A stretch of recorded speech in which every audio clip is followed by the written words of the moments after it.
कैसे हो आप सब? आशा करती हूँ आप लोग ठीक होंगे। सभी के चैनल पे आप सभी का स्वागत है। वोट भर भर के करें। लोग चौंक जा रहे हैं, जो आरी बगल हैं बहुत सारे लोग हैं। तो दीदी का सपोर्ट करें, गाने का सफर लोकगीत तो सर्च जरूर करें एक बार। हमारा तो जनता ही है, रेखा विजय ब्लॉग। तो चलिए सुनाते हैं, सुनाएंगे। कहारवा गीत है। एक बहू हाँ पतोहू, ये पतोहू है यही। हाँ, पतोहू। आइए अपने देख लिया अपने बलमा का कैसे कहत यहाँ, बहुत चतुर यहाँ, बहुत चतुर है अपने बलमा। अब अपने बलमा का चिट्ठी लिख लिख भेजत यहाँ परदेश में यहाँ। हाँ। लिख के यहाँ से भेजत यहाँ कि देख ले कि जना यहाँ में हम लिया चला। सास को जेठानी सब जागना चाहिए। सास को जेठानी सास जेठान ननद इनके लेके कुछ है ना, कुछ ना हो।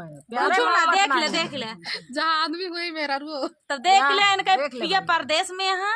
आइए कैसे लिख लिख चिट्ठी भेजत यहाँ अपने सास के बारे में, अपने जेठान के बारे में। ये का सुना समझा यही नी कि यहाँ सास नंद बेकार यहाँ इनके आगे देख ले, इनके आगे के हुक चलता ही ना यहाँ। भैया बहनी लोग गीत वायरल कर दिया और गीत सुनबे। बहुत ही प्यारा अवधि गीत है।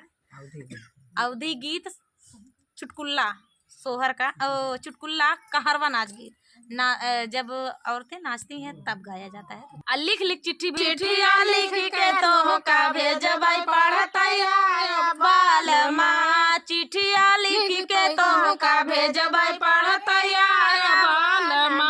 अब देखा का लिखत यहाँ, ये चिट्ठी लिखे जाना थी, का लिखत यहाँ।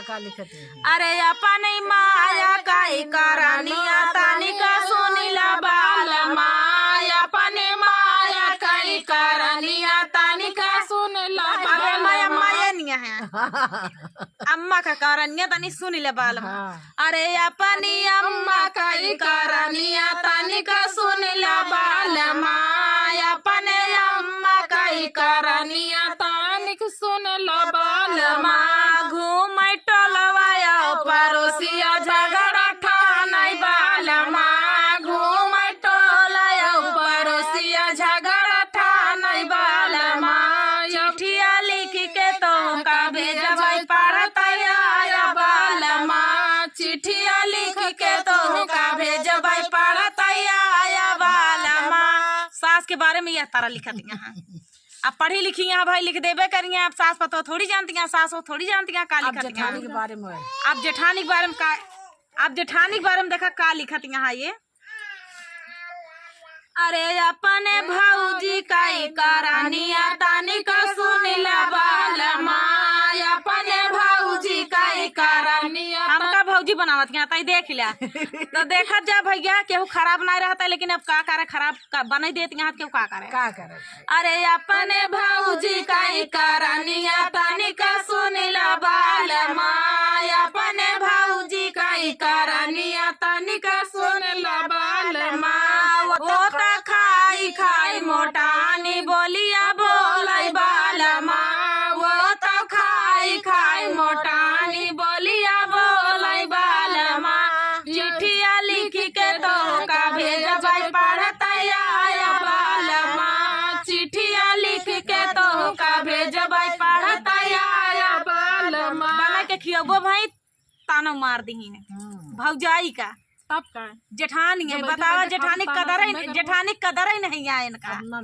अब बैठे बैठे खाबू तो ताना सुनबू है। बतावा बना के एक टाइम खवाई हुई है, 4 बात बोली हुई है। 2 टाइम बने खान कहेगा टाइम। बतावा दोनों टाइम के गिने यहाँ का रोटी खाई यो गिने हुई है ये खाई तो है। तब बतावा ले चला। अब देखा नंदी के बारे में का कहा थी। अब नंदी के बारे में सुन ले। अरे अपने बहिनी काई करानिया तानी का सुनिला बालमा, अपने बहिनी काई करानिया तानी का सुनिला बालमा। घूम गाँव नगरिया नहीं लड़ामई बालमा, घूम गाँव नगरिया नहीं लड़ामई बालमा। चिट्ठिया लिख के तो का भेजबाई पढ़तैया बालमा, चिट्ठिया लिख के तो का भेजबाई पढ़तैया बालमा। बताओ आए नहीं सही यहाँ भैया, नंदी खराब, जेठानी खराब, सासा खराब। अब अपने अपने आदमी का भैया सबके मेहरारू सही रहा है। ए भैया जवैया यहाँ परदेश, अब का करी, ये मन ना लगता तो सब भैया ना मन जावे। अब जवासी यहाँ परदेश अब समझ लिया कि हम कैसो न कैसो जाब बुरा बना अब कैसो न कैसो आपका सास न सास नंद जेठान का बुरा बनाए कि अपना चला अब चली निकलने जावे। परदेश। भाई मनसेधु परदेश में है अपनो जवैया यहाँ तो हाँ। बतावत यहाँ एन खराब यहाँ ओन खराब यहाँ आ चाहे घर में सब निके हुए यही खुदे खराब हो। खुदे खराब हुए। अब जाग मन कहा था, अब चाहे नीक हो चाहे खराब हो, अब जाब बस। तो सुनी ले भैया ऐसे नहीं यहाँ ये आओ ये सब आपके मनोरंजन के लिए ये गीत बनावा गा है। अरे राम तुम्हारी गारी देवी सुना कान पार दशरथ जी के लाल, दशरथ जी के लाल। अरे राम तुम्हारी गारी देवी सुना कान पार दशरथ जी के लाल, दशरथ जी के लाल। अरे खाने में देवे तुहै हुए चार चीजिया, खाने का देवे हुए तुहै चार चीजिया, पूरी कचौड़ी नींबू अचार दशरथ जी के लाल, दशरथ जी के लाल। अरे पूरी कचौड़ी नींबू अचार दशरथ जी के लाल, दशरथ जी के लाल। अरे राम तुम्हारी गारी देवी सुना कान पार दशरथ जी के लाल, दशरथ जी के लाल। अरे राम तुम्हारी गारी देवी सुना कान पार दशरथ जी के लाल, दशरथ जी के लाल। अरे पीने का देवे तुहै हुए चार चीजिया, पीने का देवे तुहै हुए चार चीजिया, गंगा जमुना तेरा बेनी का घाट दशरथ जी के लाल, दशरथ जी के लाल। अरे गंगा जमुना तेरा बेनी का घाट दशरथ जी के लाल, दशरथ जी के लाल। अरे राम तुम्हारी गारी देवी सुना कान पार दशरथ जी के लाल, दशरथ जी के लाल। अरे राम तुम्हारी गारी देवी सुना कान पार दशरथ जी के लाल, दशरथ जी के लाल। अरे कूचन का देवे तुहै हुए चार चीजिया, कूचन का देवे तुहै हुए चार चीजिया, लौंगा इलायची महोबे का पान दशरथ जी के लाल, दशरथ जी के लाल। अरे लौंगा इलायची महोबे का पान दशरथ जी के लाल, दशरथ जी के लाल। अरे राम तुम्हारी गारी देवे सुना कान पार दशरथ जी के लाल, दशरथ जी के लाल। अरे राम तुम्हारी गारी देवी सुना कान पार दशरथ जी के लाल, दशरथ जी के लाल। अरे सूतन का देवे हुए चार चीजिया, सूतन का देवे हुए चार चीजिया, गद्दा गलाई चलो तकिया तोहार दशरथ जी के लाल, दशरथ जी के लाल। अरे गद्दा गलई चलो तकिया तोहार दशरथ जी के लाल, दशरथ जी के लाल। अरे राम तुम्हारी गारी देवी सुना कान पार दशरथ जी के लाल, दशरथ जी के लाल। अरे राम तुम्हारी गारी देवी सुना कान पार दशरथ जी के लाल, दशरथ जी के लाल। प्याहन चले रघुराई अवधपुर बजई बधाई, प्याहन चले रघुराई अवधपुर बजई बधाई, राम लखन चारो ब्याहन चले हैं, राम लखन चारो ब्याहन चले हैं। दशरथ सुत रघुराई अवधपुर बजई बधाई, दशरथ सुत रघुराई अवधपुर बजई बधाई, ब्याहन चले हो रघुराई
कतना घर सब आई अवधपुर बजई बधाई रे ठुमकतना घर सब आई अवधपुर बजई बधाई ब्याहन चले हो रघुराई अवधपुर बजई बधाई ब्याहन चले हो रघुराई अवध में बजई बधाई माता कौशल्या मोहर लुटावई माता कौशल्या मोहर लुटावई सोनावा नदी बरसाई अवध में बजई बधाई रे सोनावा नदी है बरसाई अवध में बजई बधाई ब्याहन चले हो रघुराई अवध में बजई बधाई ब्याहन चले हो रघुराई अवधपुर बजई बधाई। तो दोस्तों ये प्यारा सा लाचारी गीत आप सभी को कैसा लगा? उम्मीद है आप सभी को अच्छा लगा होगा। तो दीदी का सपोर्ट भर भर के करें। तो चलिए दोस्तों तब तक के लिए जय सिया राम। जय तोड़ीला करैला पाती लिखली बीरोगजी पूरी कमाई पिया हमही का दिहाजी पूरी कमाई पिया हमही का दिहाजी तोड़ीला करैला पाती लिखले बीरोगजी पूरी कमाई पिया हमही का दिहाजी पूरी कमाई पिया हमही का दिहाजी पूरी कमाई धाना दोहई का देवई जी अपने नैहरे दाना कबहू ना जायू जी अपने नैहरे दाना कबहू ना जायू जी पूरी कमाई धाना तोहई का देवई जी अपने नैहरे धाना कबहू ना जायू जी अपने नैहरे धाना कबहू ना जायू जी अपने नैहरे पिया कबहू ना जाबई जी अपनी बहिनिया काया नहीं जीनी जाया जी अपने बहिनिया काया नहीं जीनी जाया जी अपने नैहरे पिया कबहू ना जाबई जी अपने बहिनिया काया नहीं जीनी जाया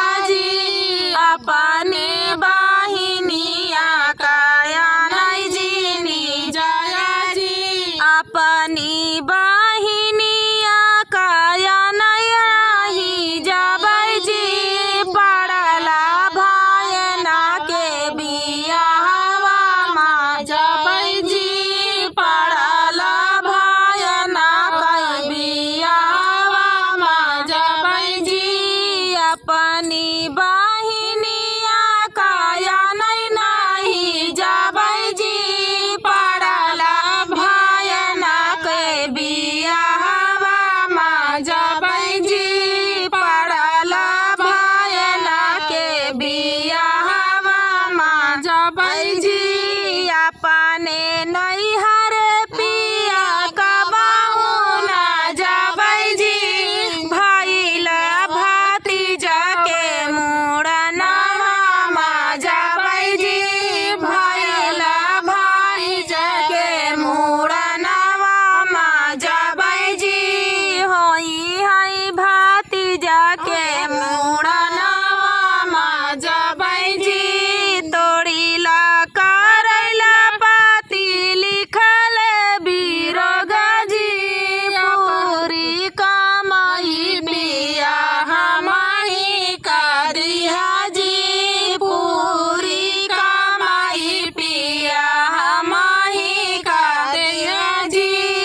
तो दोस्तों ये प्यारा सा विवाह गीत आप सभी को कैसा लगा कमेंट में बताना दोस्तों। मिलते हैं अगले वीडियो में, तब तक के लिए नमस्कार।